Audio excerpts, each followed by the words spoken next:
Tarik 13 dweni mar 12. Odiochieng'no ero mabende piny oru kaka wachoga ni piny ru gi mage kaka odiochieng' ma kawuono wawito jasiasa mano kanyero Cyrus Jirongo mabende owito ngimane e masira mar apaya e gwenge ma Naivasha. Ote mag kuyo kod lit pod imedo or kod jotelo mopogore opogore pacho kae. Mano sigana maduong' mabende waluwo ni igi e odiochieng' ma kawuono. Wich poko wil ni duoko mar penjno ero mar KJCEA bende nyocha koka ne owuok. Pod jonyuol nitiere koda penjo, pod gintiere koda kiawa ni to duoko ni isome nade, to en ang'o mabende biro mbele tok mae. Adhi bedo koda jalony mowuok kanyero e donoero mar NEC ma odhi twak godo mondo wang'e matut ni to duoko gi chalo nade, janyuol nyalo none nade, to kendo ang'o mabiro mano kochakore e juma manyien. Kendo goeko mabende jopuonjre ibiro bed ni iketo e skunde ma opogore opogore. Machiegni e weche gi mag ang'ich welo magi e weche ma omiyo pek. This country, this world, as we sometimes say, can be very cruel, and it always takes the best. God always takes the best. And you can see now Cyrus is gone. Ringre Cyrus Jirongo chwale kar kano ringre mali ka chenro mar iko mare familia biro yango bang'e.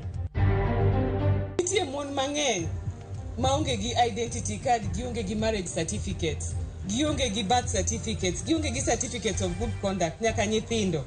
Wabiro konyo mondo uyud gi. Sirkal mamalo dhi nyime gi chwalo chenro mage nono ma onge chudo machiegni gi jopiny. To aidha wadhi miyo Kalonzo kata Gachagua kura kocha kata Ruto. Wan gi options adi? To dakwa kaw korwa chon. Nikech kocha begise pangore to kane namba mimi. Jatend migao John Mbadi okwayo duoko piny siasa mar manyo ogai mar oganda Luo kolero ni jotelo otine jopiny.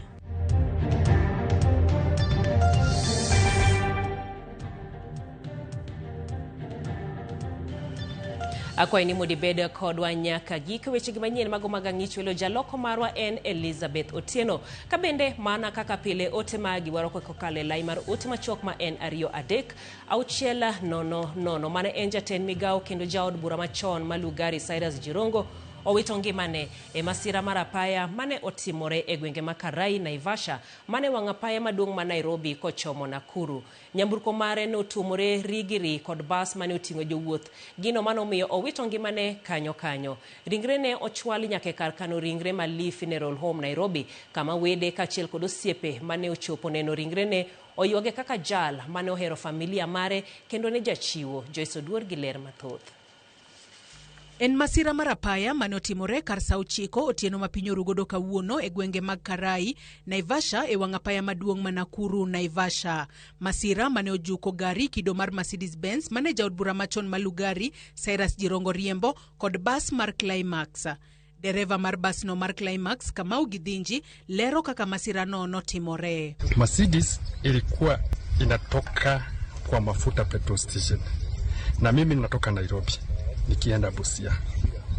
Mercedes wakati aliingia kwa hakugifwe, aliingia kwa mafuta kwa barabara na akaona upande yake gari zimeweka jamu, akaamua kuja penye niko, tukakutana kichwa na yeye. Kamanda marobila ma Naivasha oyango masirano kendo oboke moyiedhi marobila jaod bura machon no Malugari ne riembo gari kido mar Mercedes Benz ma namba mar ndikruok mare en KCZ 305C kowuok Nakuru kochomo Nairobi, kama ne odonjo e lane ma ok mare kendo tuomore rigiri kod bas mar Climax ma namba mar ndikruok mare en KCU 576A. Kaluore kod obila, Jirongo ne oyudo hinyruok e wiye kendo wito ngimane kanyo. Ringre ne ochwale kar kano ringre ma Naivasha Sub-County Hospital kapok ochwale e kar kano ringre ma Lee Funeral Home Nairobi. Kar saa 4 mar onyango, ringre Cyrus Jirongo nochopo e kar kano ringre ma Lee Funeral Home.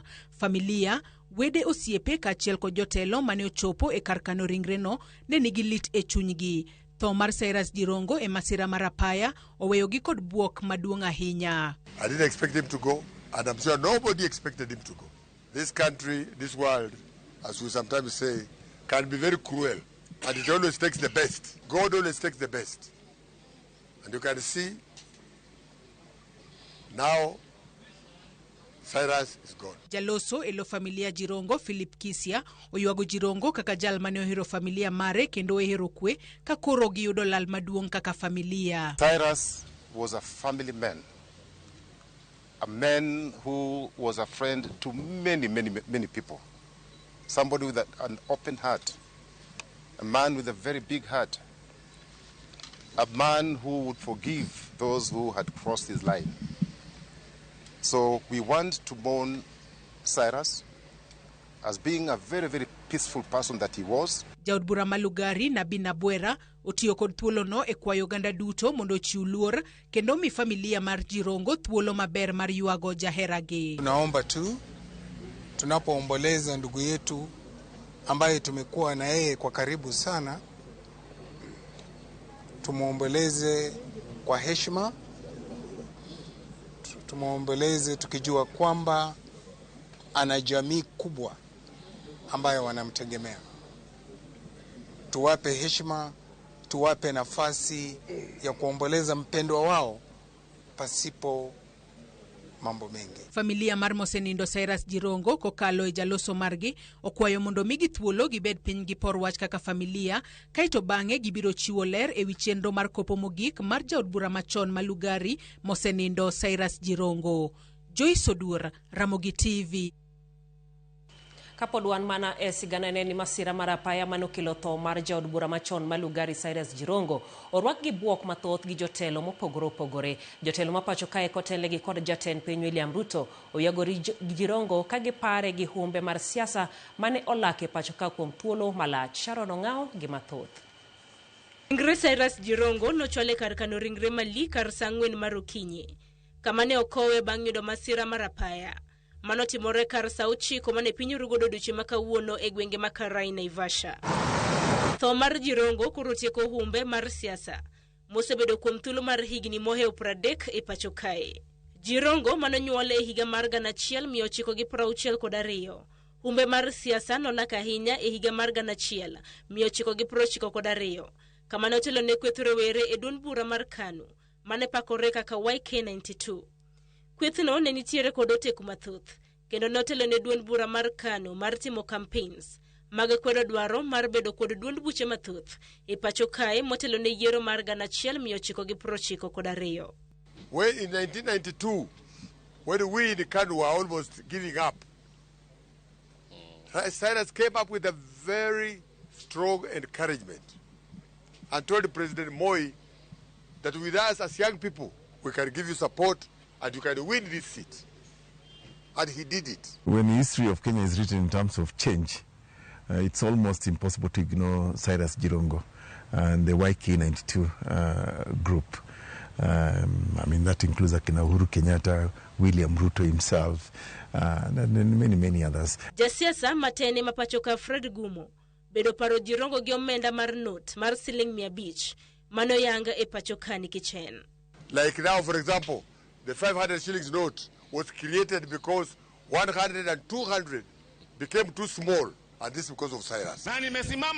Jirongo no yier kaka jaod bura Malugari e yiero mar 1997 kama bang'e nokete jatend migawo mar dongruok mago mag gwenge e dwe mar adek mano mar higa mar 2002. Honorable Cyrus Jirongo was not just an MP for Lugari. Honorable Cyrus Jirongo has been a cabinet minister in the Republic of Kenya. He has been an international business person. In fact, by the time he was passing on, he was the chairman of Shiftings. A lot of people associated him with some negativity, but as a personal friend, close friend, he was a totally different person. He was one of the kindest human beings I've ever met. Very generous. Jirongo bede notemo hape nyadinuoya e laro Compton piny Kenya. Wach magumo yango ni otho kapod entiere gi lekno. Cyrus, in his mind, he always thought he would lead this country at one time. And I'm sure even today, wherever he is, he died knowing that he would lead this country. Cyrus told people that with the money you can get anywhere. Jotelo mapachoka kotele gi jatend piny William Ruto oywago Jirongo bang' tho mare. Ruto oywage kaka ratego mane okedo kendo chiwore ne kit siasa mane ogoyo. Omedo yuage kaka ja ohala marahuma, ma bende lwetene yot e chiwo kaachiel kod siro jowetege. Jaod bura ma Lugari Nabina Bwera bende onyiso bwok mare bang' winjo tho mar Jirongo. Tumepigwa na butwa kufuatia kifo cha ndugu yetu, cha mmoja wetu. Kwa kweli hakuna mmoja wetu alitarajia kwamba tunaweza mpoteza aliyekuwa mbunge wetu wakati mmoja, Mheshimiwa Cyrus Jirongo, kwa njia hiyo ambayo tumempoteza kwa njia ya ajali. Jirongo bende nong'ere gi bedo kod familia maduong', kaluwore gi weche mano jawacho galamoro kinde ka kinde kuom bedo jadoho. Sharon Ong'ao, Ramogi TV. Kwe makende ne familia mare kabende ruoth omed keto chunye kama okwen. Sigana nero mabende podwa be omedo luwo odiochienge mabiro. Komachielo eni maheo johera 500 ne oriwa rus monywande mar yudo obok margi mopuodhi mar Kenya kaka achiel kuom chenro go ma sirikal okelo machiegni gi jopiny ma onge chudo moramora. Nyasi no motele kod Attorney General Dorcas Oduor komakore kod migepe sirikal mamoko oriwo chenro mamoko moting'o pim kod thieth ma onge chudo, ndikruok mar opande, ombulu, SHA, obok mag nyuol e kind mamoko. Millicent Adhiambo gi ler mathoth.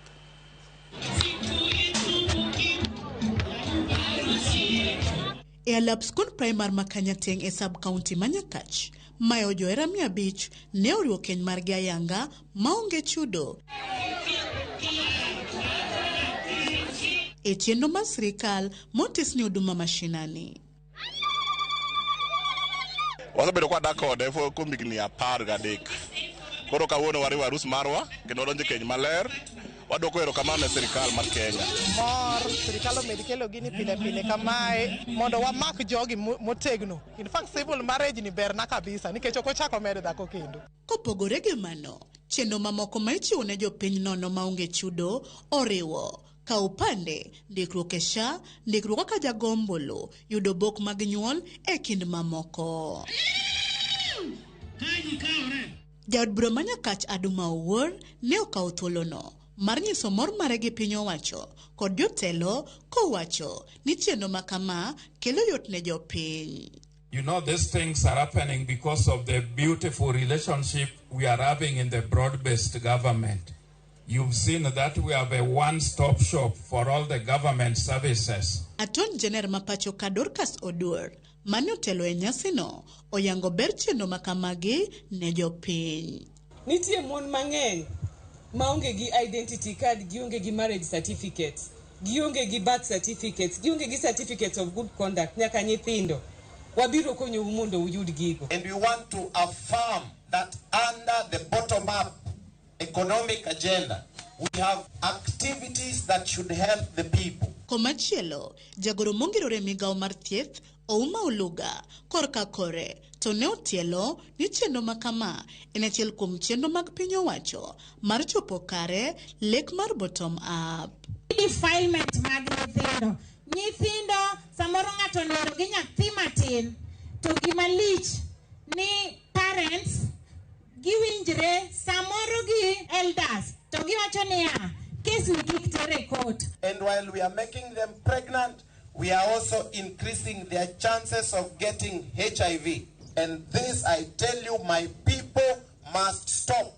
Kane oloso elo jalup jatend piny Kenya Kithure Kindiki, Viscount Owuor ne oyango ni chal ni pek pod nitie e yudo chenro mag sirikal kaluwore gi kwan mag oganda mowuok oko ne yudo chenro makamagi. Mondo ni neni jopiny oriedo laini kendo chopo kar kaendi kar rombgi, mano nyiso ni nitiere ohinga moko ma pod waketo negi mamiyo services machalo kama ok nyal chopo e yo makare. Jodak, jotelo kaachiel kod jokanyo mawuok e alworano ne onyiso mor margi kendo puoyo chenro mar huduma mashinani.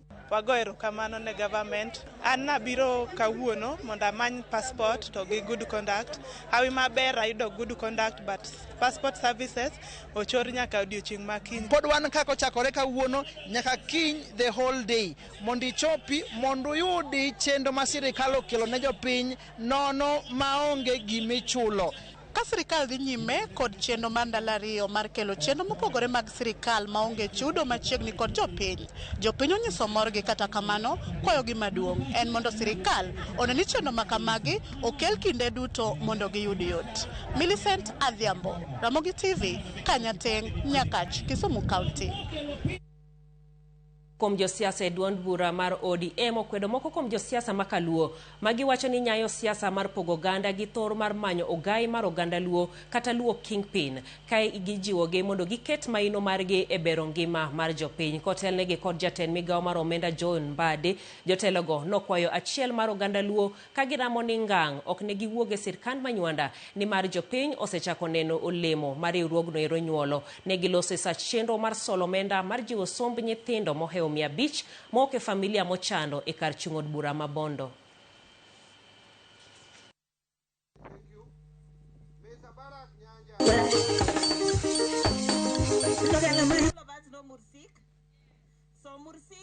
Giboro gituch go kani kingpin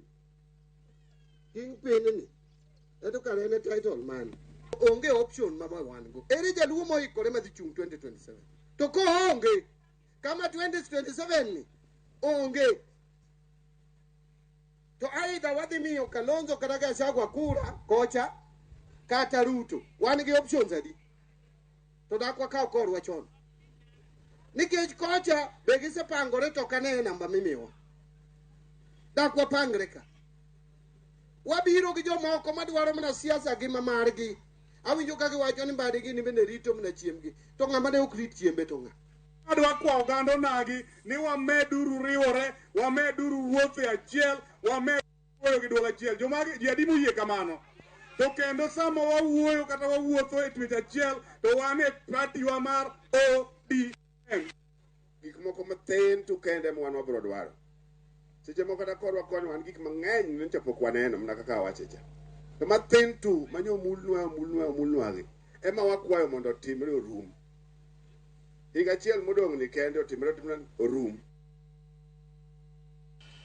Riwruok makelo kanyakla rowere manyiri mantie duond bura ma ODM kod jotelo mopogore obedo gi romo mar twak e weche siasa ka girango kaka ginyalo medo mbi mar ODM e kaunti ma Nairobi. Kotelnegi kod jakom margi Mercy Ongore giwacho ni geno margi en medo kwan jogo mantie duond bura mar ODM ka gisingo mar wuotho e ward duto masundo ji mondo ondikre kaka jogo ombulu kendo jokanyo mag ODM. Gilero ni dwarogi en ndiko ji 10,000 e wards mopogore mantiere Ruaraka mondo giting' malo ODM. Bende gisiro rowere gi nyiri kod mine mondo ondikre kaka jogo ombulu mondo giyier jotelo malong'o mabiro rango dongruok mar Ruaraka kod piny Kenya.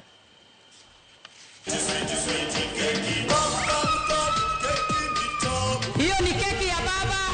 Wadwaro ni mondo chama mar ODM obed motegno kendo wadwaro ni ODM come 2027 wan wayiero ODM MCA, ODM chair, ODM MP, ODM kamora mora wabro yiero ODM. Nyiwa matindo tindo madwa donje party mar ODM wadwa ni mondo watim recruitment Nairobi mzima, kila constituency 17 wadwa bedo gi young captains manie ODM.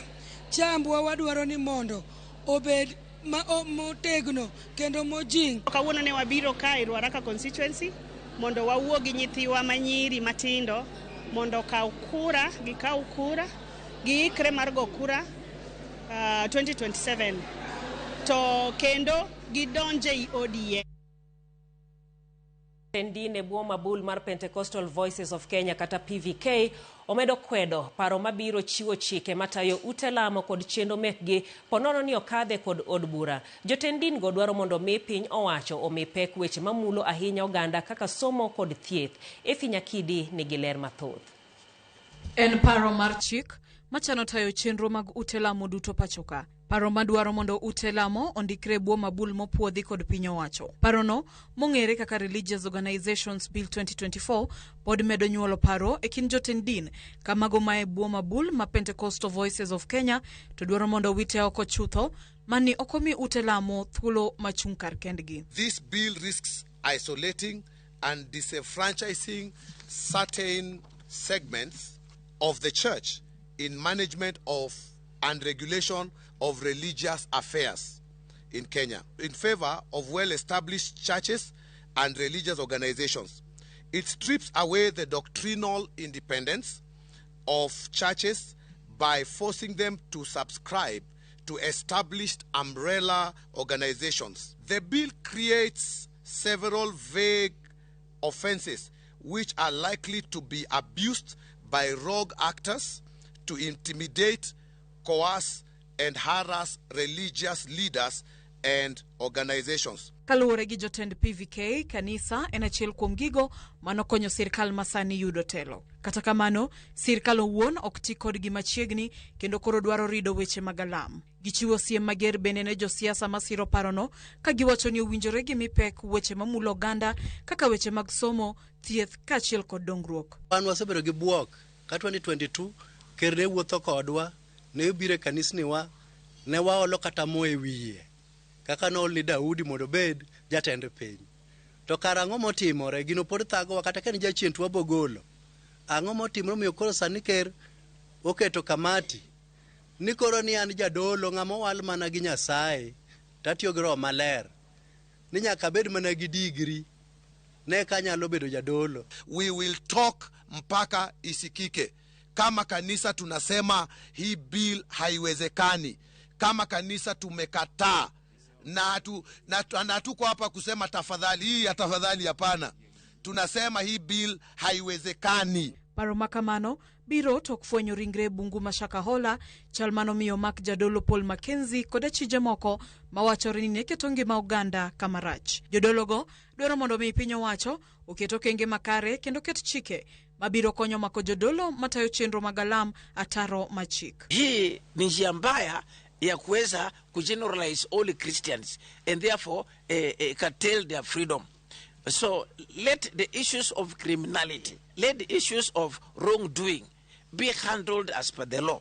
Let that individual who is doing wrong be handled as per the law, because we have enough instruments of power and we have enough laws. Rais, ni wewe kwanza tunatengenezea makao mazuri ukiritaya. Wewe ulituambia kabisa na umerudia mara nyingi unataka kuwa pastor ukimaliza muhula wako wa miaka ile ambayo Mungu atakusaidia upate kama rais wa Kenya.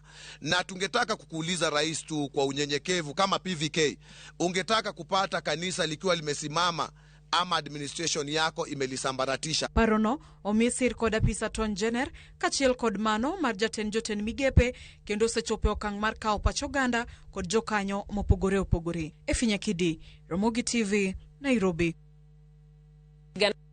Efinyakidi bende materowa eyweyo wa mokwongo ewechegi mago mag ang'ich. Welero kamana inya kuom ote mabende medo mana donjonwa kendi. Steve Nyakwaragai mar Mombasa wacho ni wan gima wadwaro en mana kwe. Ero kamana inya Michelle Kantiere Siaya wacho ni un bende udwaro mondo terunu ID Siaya kono ero. Barak Ndama wuod Wathong'er Kademi wacho ni sorry ne familia mar Jirongo. Imoso baba ni Joseph Ndama Ogweyo kod Dr. Amos Jakabuto.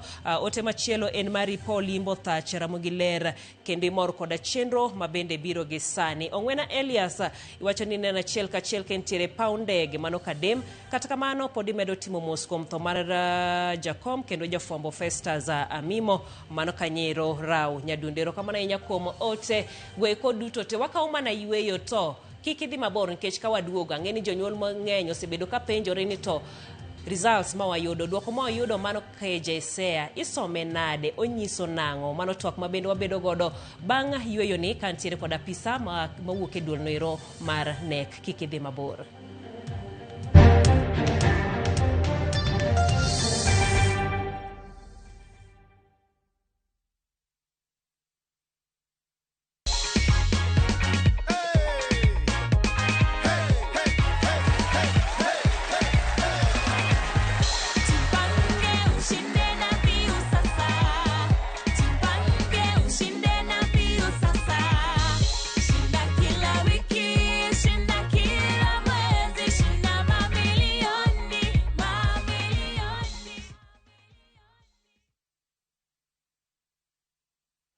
Are you a Kenya government civil servant na uko na emergency? Usijibox kwa noma. Borrowing on MyMobi has never been easier. Simply register, apply, approve, and get your cash in minutes. Dial *531# and get up to 20,000 shillings to sort your emergency and pay from your next payslip.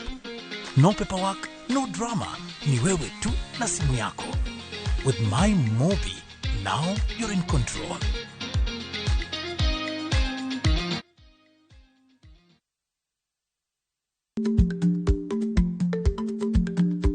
Chako chon loyo dhi kajuoga. Ma tiende ni bedo gi ikruok momondo, geng'o masiche kod midhiro mang'eny mabiro e ngima dhano.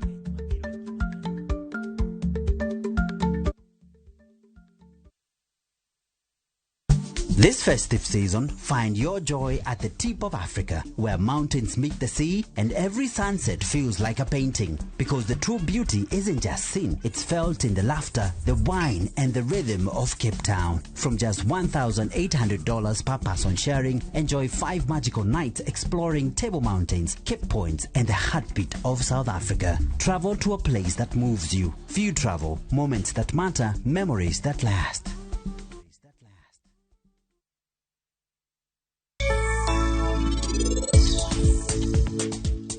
Kawuono mama ok bing'wono ne Monty. Kawuono ni en biro miye chwat nikech ere kaka en obiro kae gi jogo bul. Chiwoda manyien wacho ni in emirwake e odni kawuono. Donge en obiro e odni nikech in. Koro en odwaro ni kweche te in iwuon emitimne. To pari bende timo gigi te eka mondo niti obed gi mor mang'eny. Abiro wegi mondo gitim gima gidwaro. To dak mar niti kaino ema ano kabi yiego. FOMO? We say no more FOMO. Not when you have happy hour. Download and use my Airtel app or simply dial *544#. Always be in the know. Buy the happy hour bundle today. Now bado tuna grow. Airtel. Nakwaramogi, Kenya Eratiel. Raila has a space to say what Gima Jacom Duawacho. The opposition, nothing like a Supreme Court. We have a tieki. Onliet, Nakwaramogi. Jumapil ka Jumapil. Ana chungo mama Ratil ka del war piny. Ka adwani wa discuss kaka Kenya dhi. Winj twak mago Ratil piny. One was a gore no opposition. One was a gore no opposition 50 years. Mayo kiparka. Kele wich bar moro. UDA onge kama pose donje. Adwani penje bati. Koso donje kona mane. Sachiel gi nus otieno. Siasa mar piny Kenya en siasa koso dongruok. Ka ikelo ni kod George Bati. Kik bai.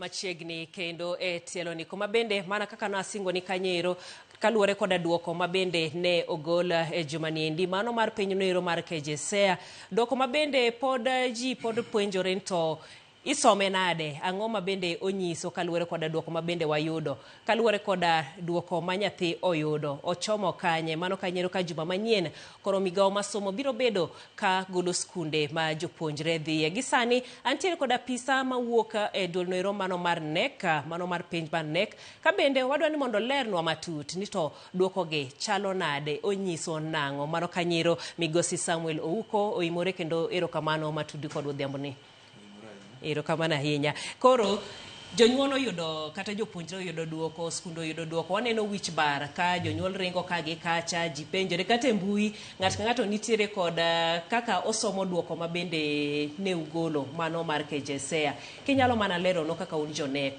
ing'iye nade ere kaka janyuola nyalo ng'iye erokamano ginyinga iluongo ne Ouko Samuel aparo ni anyalo chako ka adwa lero ne jopiny ni to piny mar KJSEA ni nochakore gi kar kanye mondo wang'e tiende kako chakore piny mar KJSEA oting'o piny mang'eny e iye ka nitie oting'o piny mar KPSEA mano mar class auchiel ma 20% oting'o piny e KPSEA kanyo oting'o piny mar grade 4 oting'o piny mar grade 5 e iye kanyo then bang'e oting'o piny mar grade 7 e iye kanyo to oting'o piny mar grade 8 koro KJSEA ma koro nyobedo release ni ok en penj achiel manyicho tim giko mar higani en penj moting'o penj mano jogo chako timo kochakore grade 4 nyaka nyo gichope grade 9. Koro osebed kichoke.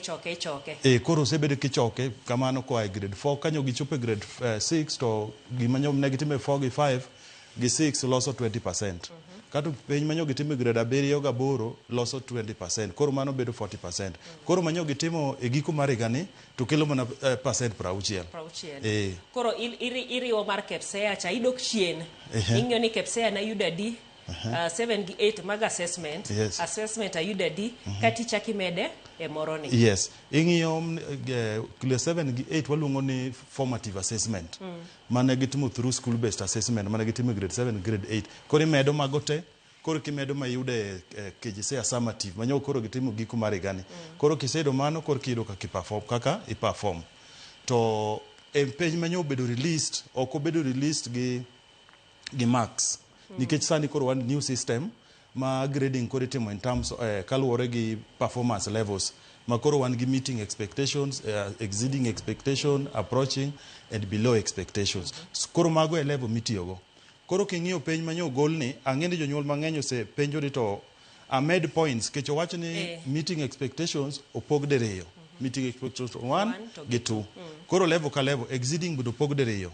Approaching bendo opog diriyo. Koro janyuol ng'eno ka nyathina no yudo exceeding 2 to miye 7 to ng'ato oyudo 1 to miye 8.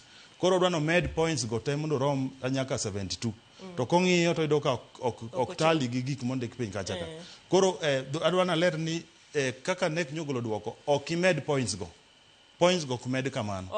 Itimo nang'o? Points mondo mi yud nyathi duoko adwaro gima duong' mokwongo mawinjore ni to penj mar KJSEA ni ang'o mi itime?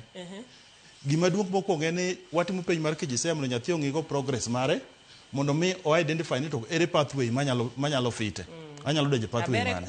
Abere kwano, abere sciences, kosa abere English, kosa abere social studies. Koro mano gima nyathino bende janyuol onego bende wuotho gi nyathi ka gi ai grade 4 ka gibiro nyaka grade 9. Koro onego bende janyuol at least nigi habari gi gimoro gi ng'eyo moro matin kaluwore kaka nyathi osebedo ka timo. Koro kanya chicho gisetimo ma to mondo mi nyo work out gik manyo nyathi nwang'o ing'iyo ni to nyathini ose perform nade subjects ochiko manyo timo ka tichak ing'iyo ni nyathini to subject matere a particular pathway nyo o perform nade. Koro ing'iyo performance mar subject matere nyathini pathway manyo yiero to ging'iyo subject manyo timo overally gigi teko ket kanyakla to miyowa gima waluongo ni a unique index moluongo ni performance index as a weighted cluster mar pathway.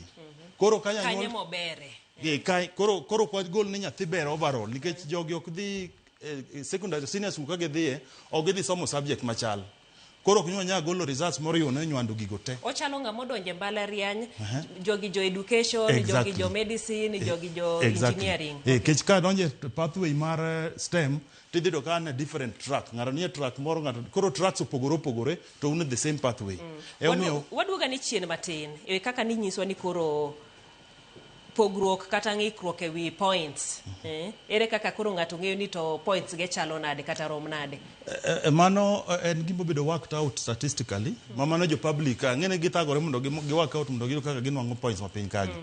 And that wasted cluster mar pathway no obedo worked out statistically using a recognized standard formula ma is a recognized statistical formula. Koro mano to janyuol ok nyal work out oko kamano nikech onge gi raw marks. Calculator di 8 imeda 7 imeda 6 imedo 9. Giwe thagore gi calculator.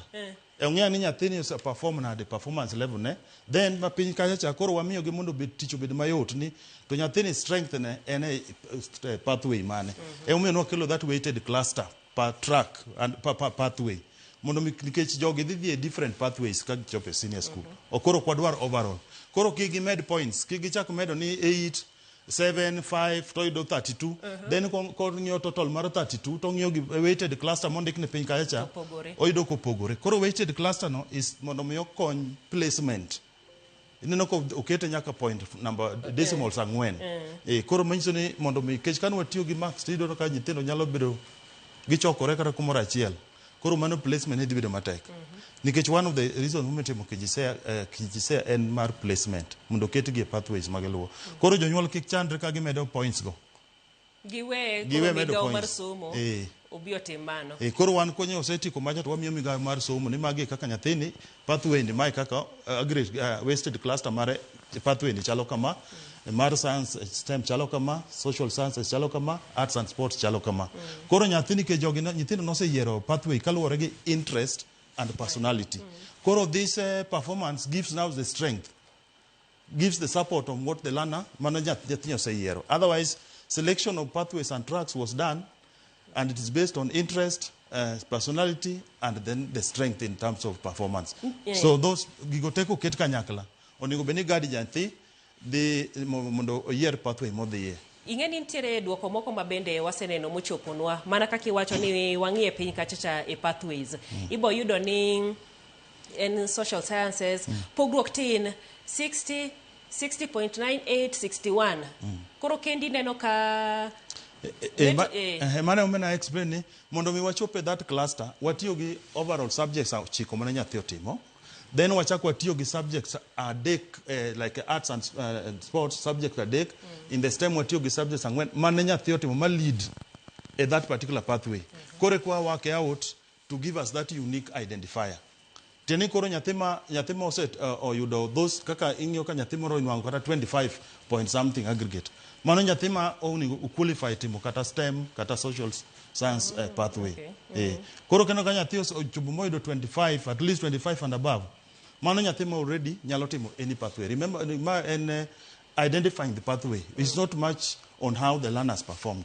It is about the interest and the pathway. Is he able to identify where this kamobere? Okingeni pathways gi kosakia ni mana pacho e kumomoke. Ngech pathways gi nyiso ni school mane mobodhiye. Ainya nya kaka STEM gi wacho ni ok skunde tema machiwo STEM pacho kendi. Nitiere mana particular schools machiwe. STEM ibro chiwe skunde te. Mani public. Koro kik pacho bede STEM, ang'e problem en thoth ji dwaro ni nyithindo odhi STEM. Makata ka nyathi oseyiero social sciences. Pacho pod ni 844 cha. Yes. Koro 844 ni nyaka koro wachako we STEM mos. Nikech sani no ka jonyuol wacho ni gini obwogogi. Tipo ina ng'omiyo gini obwogogi to nyithindo to osewuotho ka grade 4, 5 to wasebedo ka grading itimo gi meeting, exceeding and approaching expectations. Maybe mana ka nyathi ng'ato janyuol moro nigi nyathi moro mane somo e skul moro ma jo skul no ne pod rank nyithindo gi marks. Kanye makoro kelo problem. Nitiere skunde ma pod timo kamano sani. Ka nitie skul matimo kamano, maga jonyuol mobedo shocked. To jonyuol ma nyiso oseng'iyo ni nyithindo ka tamo rumo to ikelo ne performance levels onge gi shock. Problem en osign assessment day. Ong'enyo oseng'eyo gigi kaka dhi. Koro joma nyo pok ong'eyo gigi kaka dhi, koro kik chandri gi medo points. Ok bi yudo mapiny kacha, kech mapiny kacha ionge gi raw marks mondo mi go out aggregate cluster points mar pathway no. Kech pathway ne ema important at this level. Komachielo bende ni wacho jomoko ne penjore, winjo ka jomoko wacho ni mano gol mantiere portal cha oseriwo KPSEA to gi moko gote. Yes. Oriwo gite, okenena ni penj mano tim nyocha. No, penj manyo gol manyo wuok ne. Kineno ka nyathi nigi meeting expectation level 1 kata a particular subject, oriwo penj mane nyathino chako timo grade 4 nyaka grade 9. Koro en penj omiyo wacho ni ok onego bed ni janyuol bedo worried gi competition so much. Onego bed ni nyathini ere pathway ma nyathini bere modhi timo. Koro samoro janyuol yudo ni nyathine nyo oyiero social science, arts, sport, social sciences pathway, to yudo ka nyathi oyudo aggregate maber STEM. Koro dwa golo nyathini mondo oduogo timang'o oduogo STEM kech aggregate mar STEM ni malo. Kik itim kamano. Ka nyathi oseyiero STEM social science pathway, tendo ka nyathini that mane kuma interest nitie. Kama ogombo mondo bede. Koro kanye modhi. Ineno ka ng'ato wacho ni mano penjo ni SMS mane miyudego. Penjo na jalony ni results mag nyathina, mato wacho ni results pok oduogo, apari ng'ikruok mag system mobedo. Kaito machielo bende penjo wach mar SMS number ma pod iyudogo duoko. Nitiere jomoko ma pod manyo duoko nyaka kawuono. To moro penjo ni lerna wach AE genege. Kumi wacho ni wagole pacho to ero pod gintiere godo. AE and exceeding expectation. Nikech ka chenro no chako, no wacho ni kech wa move away from the 844. Ma wagolo competition oko. Mondo wagol pressure mar penj oko. waro ni nyathi kochako penj grade 4 to penj ne dhi maber nyaka chingo chopo grade 9 koro miso ni pressure mar penj mamanyo wan go sani cha onge koro exceeding expectation nyiso ne nyathino nikech kwa chiwo example ka in idwa puonjo in japuonj idwa puonjo nyithindo kata chikruok long jump moro ma ji chikore gine cha idwa ni gichikre meters 2 koro ipuonjogi kaka onego bed ni gichikore mondo gichope gichikre 2 meters tidwa ni kisepuonjo kati koro miyo gi penj koro ni koro chikre urane asepuonju koro chikre nau inyado ni nyathi moro en onyama chikore 1 meter nyathi machielo nya chikore 1.5 machielo chikore 2 meters mane dwaro koro nyathi mochikore 2 meters mane chweko ne inya wacho ni nyathino se meet the expectations nikech ne dwani mondo gichikre meters 2 to nyathino ochikore meters 2 nyathi mochikore mana meter achiel cha ok vrem en below expectation nitie gimotimo at least ochikore 1 meter koro wacho ni ma reward effort koro nyathine reward effort mar wacho ni o perform at below expectation tiene nyathi podwaro mondo omiye some push omiye some support mondo move forward coach nyathi mochikore 1.5 wawacho ni nyathini is approaching expectations to nyathi mochikore moyudo 2 mane waketo cha to wacho no meet the expectations koro kiwacho ni nyathi moro nitie ma en ochikore 2 ni mochako ochikore 3 mochako ochikore 4 koro nya wacho dhuluma yot ni nyathino exceed expectations gima ni expect kalo motimo mo kalo monyawoe koro mane wacho ni exceeding expectations koro ngama ne janyuol mane gi results ni manyiso ni nyathine ni E1 or E2 tiene nyathino o exceed the expectations mane the required standards nyathima ni ME meeting expectations tiene o meet the standards mano bedo set gi penj keche kama penj be luore o assess gima gipuonjo gi class to gimi puonjo gi class kanitie gik ma iluongo ni learning outcomes koro learning outcomes tende ka penjo set set mondo ng'iane kaka learning outcome bedo taught ka nyathi meet that standard wawacho ni nyathino meet the expectations nyathi ma pod ni below expectation en nyathi ma pod wawacho ni pod struggle to get to where we on chope mondo med konyo med jiwe koro en ngama pod dwaro kony mang'eny mondo med jiwe mondo tichobango ochope meeting expectation to ngama ni approaching en ngama at least osea piny koni osechorore machiegni kumi dwano chope like kana wadwano chikre 2 meters to sechope 1.5 tienen machiegni gi 2 koro en mana kony matin mondo tipango mondo chope 2 koro mano ngama approaching expectations koro gi mago duto te kaka koro ket gino kaponi kaka koro gisudo nikech iwacho ni 100% transition nyithindo mano milion 1 motimo piny gweko gite nyaka koro gidhi senior school dibed ni koro ibo ket gi kaluwore gi class kaluwore gi jok ma below expectations nitiere kaka iketo gi tenge jo exceeding expectations be nitie komachielo ang'eni mano to gine mar Ministry of Education chenro margi but ok nyal ket nyithindo ni koro joma nyo yudo below expectations itero gi bede school X jo ka en school Y to school Y offer all the tracks the pathways tene nyathi manyo nwango below expectation in a one particular track will still find bro yudore at that particular school koro ko biro ni school moro ni jogi kaka chon watimoga ni jo 400 ema dhi this school to jo 100 gi unu dhi Rambe school en koro dhi bedo yiero makoro pathway school ka school ni offer this particular pathway and this track to nyathini no yiero pathway na track or the yudo that particular school koro kudhi pogo gi kaka chon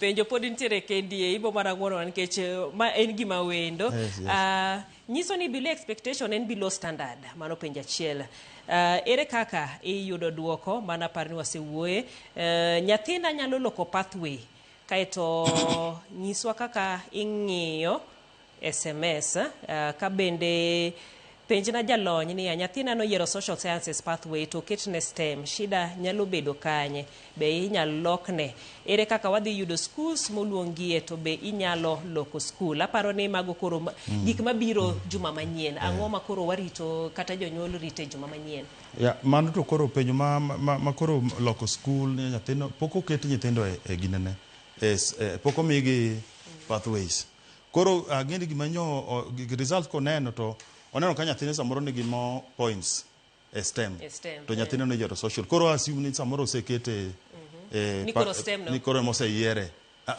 Lakini manen guide. Mano guide nyiso. Umiyo migao mar somo guide kamanero. Koro gibo bedo ka gitiyo godo. To nyathi kanyo oseyiero ni interest ni nyathi noseng'e ma kama interest na nitie kama nyalo. To sekao. Koro katido ka policy ni ng'eny opoko ketogie pathways gi schools koro ka Ministry of Education bro timo kochakore next week. Kaka ne jatend migao mar somo lande. Aya, ang'eni gi en twak noero mabende mos to jonyuol bong'eyo gini endi kaka odhi. Mana wach ni mogik ni nyisa ni sawa orumo. Aparo ni gima duong' ma jonyuol onego tim mondo kik yud stress, kik gimed points.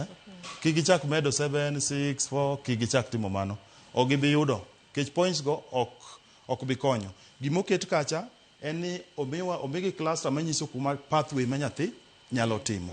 Mano e gimo migi piny kacha man gi kata ka en 21 point something, 60 point something. To range no move from 0 nyaka 74. Kimedo points ga to chopo 70. Tiyudo ka ok bi donjo. Koro kwandi ok bi donjo. Koro gima duong' gitim ni giwere gimedo points go. Gitigi guide momigi piny kacha manyiso kaka nyathi o perform that particular pathway. Masa wacho ni obedo worked out gi performance nyathi subjects te ochiko to gi subjects 4 kata 3 manyol luwore gi pathway motimango modhiye. Otherwise jonyuol obeda gi kwe gibro understand gi mos. Kanyo pok obedo kowuotho gi japuonj kachiel koro ka poni en gi nyathi moro piny koni to chak wuotho kodgi together maka kaduoko wuoko tok buoge ni to gigi wuok kanye ong'e kumodhi. Erokamano ahinya migosi Samuel Oko, mano apisa noero mar nonro duol noero mano mar NECA. Mana kaka owacho kamano ero en gino ero mabende mana mos to wabo yude to maduong' ni CBC ni endi janyuol nyakichak wuodhno ero chakre tin mondo koro kochopo kama kamendie to wamedo mana yude. Kata kamano ero twak gi jolony kamendie mabende medo leronwa pod wabodhi godo mana nyime. Watieko twak gi kanyo kikidhi mabor pod waduogo gi weche manyien mamoko.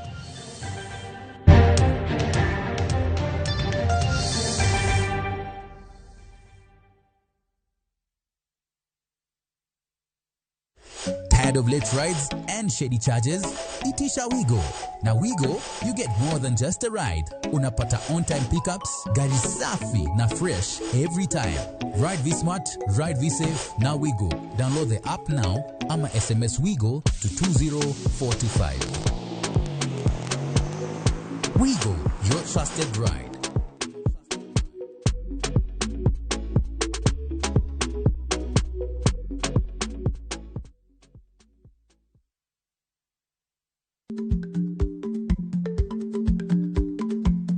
Jarik ni jamuod nyoyo gi goyo. Ma tiende ni dhi matek ma ok inono maber samoro nyalo miyo ng'ato midhiero.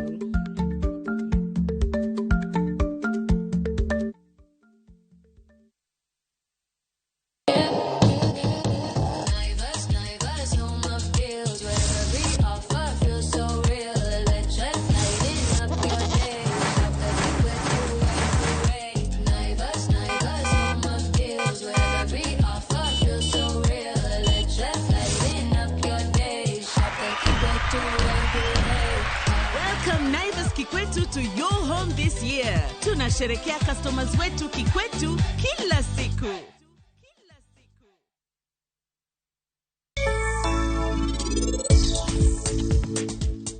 Kawuono mama kwing'ono ne monti. Kawuono ni en biro miye chwat nikech ere kaka en obiro kae gi jogo bul.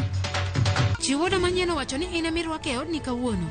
Donge en obiro e odni nikech in. Koro en odwaro ni kweche te in iwuon emitimne. To pari bende timo gigi te eka mondo niti obed gi mor mang'eny. Abiro wegi mondo gitim gima gidwaro.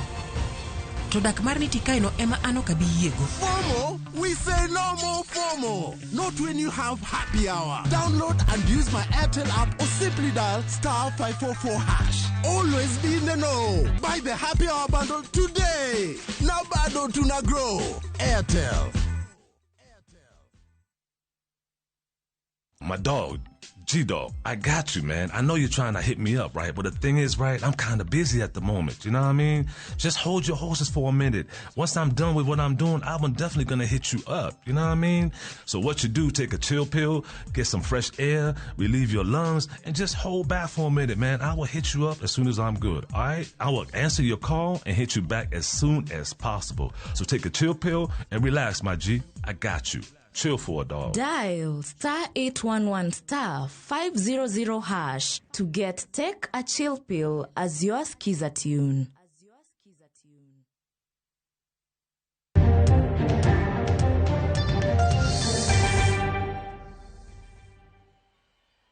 Inyisa kendi ni thuolo marwa ma bende ne wantiere godo orumo gi kanya. Neno ka penjo pod odhuro kendo ng'eny ahinya kaluwore koda wach machalo kamindie. Mana kaka wawacho ni ok en gino ero ma bende wabo yuda dichiel gi twak makamindie. Koro en twak ma bende pod biro medo dhi nyime, pod obo medo kelo jolony mondo omed leronwa gigo ma bende timore kata leronwa wechegi mag KJSEA kanyakla kod duoko to gi chenro mar yango skunde ma bende timore e juma manyien. Wachako rad kochopo saa 3 mar otieno e weche manyien mag oimore. Nyinga Jaelieta, jaloko marwa osebed Elizabeth Otieno.